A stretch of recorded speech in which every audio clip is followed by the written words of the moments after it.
તો તમને ખબર જ હશે મને ઉડતા તીર લેવાના બહુ ગમે છે, ને એમાં જ એક ઉડતો તીર મેં લઈ લીધો ભારતમાળા હાઈવે ઉપર. તો આગળ જુઓ.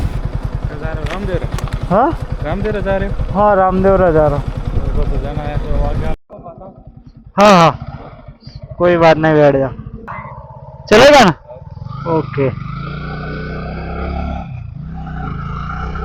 તમને ખબર જ હશે કે R15માં ડબલ સવારી ચલાવવાનું એટલે ભાઈ શું કહેવાય. તો પણ મેં આના ઉપર દયા ખાઈને મેં કીધું ચાલ બેસી જા મારા ભાઈ, કોઈ દિક્કત નહીં. તો પણ આ ભાઈ મને કીધું કે 3-4 કિલોમીટર વધારે આગું નથી, એક પેટ્રોલ પંપ આવે ત્યાં મને ડ્રોપ કરી દેજે. તો મેં કીધું ચાલ વાંધો નથી. પછી આગળ લઈ જઈને મેં એને પેટ્રોલ પંપે ડ્રોપ કરવા ગયો. મારા ભાઈ હાલત ખરાબ યાર ભાઈ.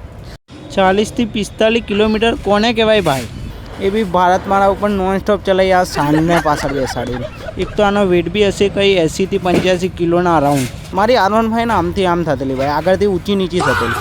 તો ભાઈ ગભરાઈ ગયો. મેં કીધું કંઈ ભાઈ સસ્પેન્શનના ડાઉન થઈ ગયો.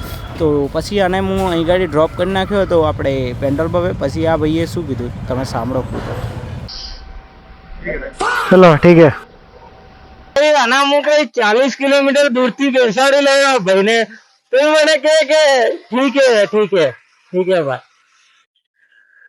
ભાઈ શું કહું હવે રાજસ્થાનના માણસના હેલ્પ કરવાની બી ગુનો છે બોલો. જવા દે.